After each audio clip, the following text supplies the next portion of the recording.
રામ નારાયણ રામ। આજકાલના સમયમાં એવું શું કરીએ કે બાળકોનું ધ્યાનધારણા અને મેડિટેશનમાં લાગે, નકે કે સોશિયલ મીડિયા જેવી ફોજદારી વસ્તુઓમાં। આજકાલ બાળકો સોશિયલ મીડિયા પર શું જોઈને પોતાનો સમય વેડફતા રહે છે। તેથી આપણને એવું કંઈક કરવું જોઈએ કે જેથી બાળકોનું મનમાં જોડાય અને તેમનું જીવન સફળ બને।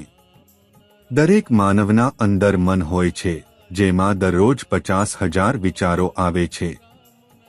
તો આપણે શા માટે આપણા જ દુશ્મન બનીએ?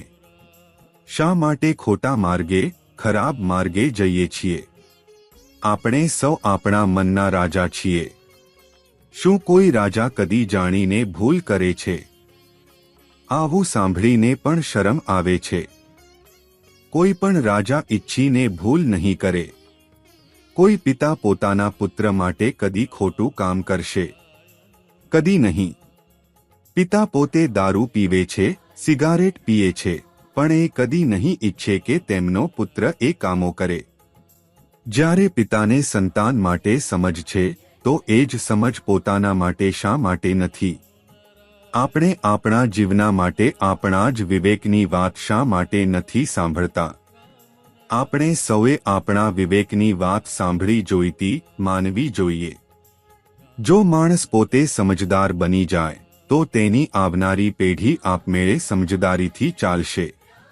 આપણને આપણા અંદરના વિવેકની અવાજ જરૂર સાંભળી જોઈએ, કારણ કે એ જ આપણો અલ્લાહ, ખુદા, ગોડ છે, આપણો આત્મા, આપનો ઈશ્વર છે। તો શું આપણે એના શબ્દો નહીં સાંભળીએ? હવે કલ્પના કરો, એક બાળક હમણાં જ જન્મેલું છે।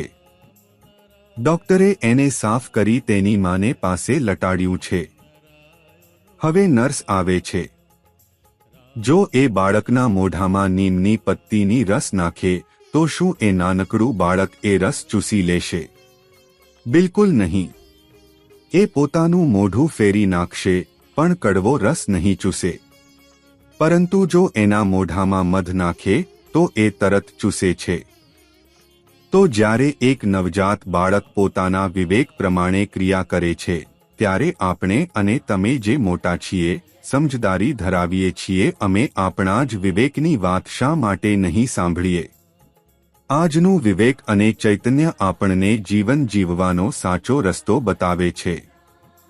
આપણું વિવેક આપણને વારંવાર ચેતવે છે, ખાસ કરીને જ્યારે આપણે કંઈ ખોટું કરવાના હોઈએ ત્યારે। આપણું મન અને વિવેક માત્ર સાચું કે ખોટું શો સમજાવે છે એ જ નહીં, પણ એ આપણા સમગ્ર વિકાસમાં પણ સહાયરૂપ થાય છે। જો તમે તમારા અંદરના વિવેક અને ચૈતન્યના અવાજ સાંભળશો, તો તમને સાચા જ્ઞાનની અનુભૂતિ થશે।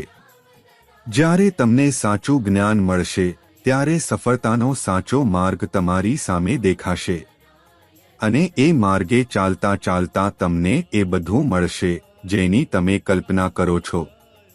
આકાશે કુદરત રચી, કુદરતે સૃષ્ટિ બનાવી અને એ સૃષ્ટિમાંથી આપણે સૌ રચાયા છીએ। આ બધું એકબીજાથી જોડાયેલું છે। એની વચ્ચેથી આપણને ઊર્જા મળે છે, આપણું ચૈતન્ય જગે છે, આપણું વિવેક વિકસે છે। માનવી જે કંઈ કરે છે, એ સાચું છે કે ખોટું છે એ વિવેક જણાવે છે। આપણી અંદર રહેલું વિવેક જ આપણું સાચું મન છે, જે આપણને બધું જણાવે છે। જ્યારે પણ આપણે ખોટું કરવાનું વિચારીએ છીએ, ત્યારે એ આપણને તત્કાળ ચેતવે છે કે આ ખોટું છે, કરવું નહીં। એ એક એવું બીજ મંત્ર છે, જે તમારા જીવનમાં અર્થસભર પરિવર્તન લાવે છે। અત્યાર સુધી લાખો લોકોએ આ નામને આત્મસાત કરીને પોતાનું જીવન સુધાર્યું છે। જીવનનો સાચો અર્થ સમજી લીધો છે। તો પછી તમે શું રાહ જુઓ છો? જ્યાં સુધી પણ સમય મળે, નો જાપ કરો અને જીવનને ધન્ય બનાવો। જો તમે આજે જ તમારી જાતને સાચા માર્ગે ચાલવાનું શરૂ કરો, તો નિશ્ચિત રીતે તમારી આવનારી પેઢી આપમેળે સુધરી જશે અને સાચા માર્ગે ચાલશે।